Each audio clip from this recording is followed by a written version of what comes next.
If we are not careful, all of us will get thrown out by the GENZs, because they say we have come of age. You say that we are leaders of tomorrow, we are leaders now. We can't wish them away. Mr. President, I want to urge that we look at our country afresh. There's no way we can wish away the Gen Z revolution. And if we were to begin to be honest with ourselves, perhaps we need now to go back to Bomas, because during the presentations, Kimani and Cheruiyot may remember, and Wandai was deputizing me, that a lot of Kenyans wanted us to open this space. The space has been opened by Gen Z. I wish we had moved with speed. It has taken inordinate delay to get to where we are today, to get the first product out of NADCO. And I'm not so sure, my friend Kimani, whether it is expected of us to even fast track the other 8. They have to be juxtaposed by the reality of the country and this new revolt. If we are not careful, all of us will get thrown out by the GENZs, because they say we have come of age. You say that we are leaders of tomorrow, we are leaders now. We can't wish them away. Therefore, I want to urge that we now look at the whole thing. For example, we have now set up the process of nominating new commissioners. We made it very clear that both you, Mr. President, and Mr. Raila Odinga, the Prime Minister, will have to agree on, perhaps most importantly, on who becomes the chair of the new IEBC. That principle of consultation was inbuilt, and I thank my colleagues because we didn't have to struggle much to agree. But now is the time. The country is at a crossroads. Can we, for a beginning, even in order to bring the country to normalcy, can you, Mr. President, order the Inspector General of Police, if he doesn't resign, can he remove the police from the streets? Can the army get out of our streets and back to the barracks? I thank you.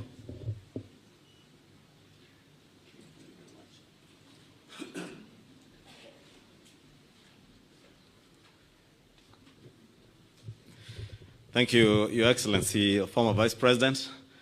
I now have the honor to invite the former Prime Minister, Your Excellency, Honorable Raila Odinga, to give his remarks, and thereafter invite His Excellency the President.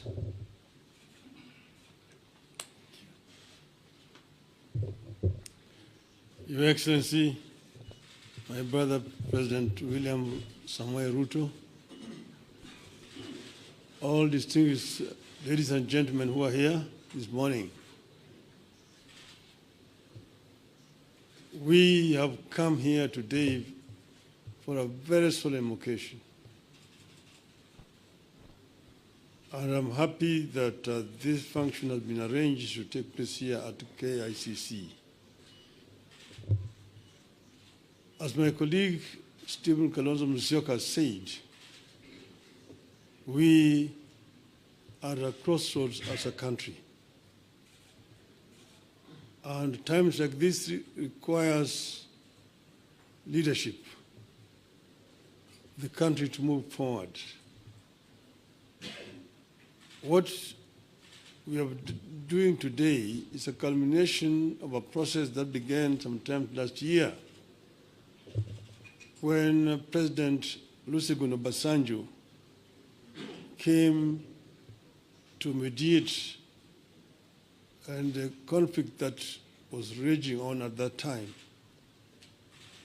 We agreed when we sat together, myself and Brother William Ruto, that we would follow the route of dialogue. And that is the reason why NADCO was set up. NADCO then proceeded to dialogue and ended up with a very voluminous report which has contained some very fundamental recommendations. This bill that has now been signed into the law today is just one of those. But the NADCO report contains very many issues which are at the heart of the people of Kenya today. If you see the issues which are being raised by our youth, most of them are actually contained in the NADCO report. But if this NADCO report is implemented fully, you'll be able to address all those issues which these young people are raising. We are, as I've said, at a very, very crucial juncture in the history of our country. Our country has moved forward. There have been highs and lows in our history of 61 years. We needed to move forward. And I want to say, at this moment in time, my brother, that we require now a wider engagement so that people have an opportunity to vomit all that is there in their chest in order that we can be able to find a way forward. I therefore want to support the proposal of my brother Stephen Kalonzo Musyoka that we have this conversation. It may not take more than 2 weeks, but it brings all the stakeholders together. Today, our society is fairly stratified. Nearly 70% of our population is below the age of 35, the youth. If you say that between 35 and 18 constitute about 40%, we need that 40% to be present when this dialogue is taking place. And then the rest can fill the rest. And then we just talk about the Kenya we want.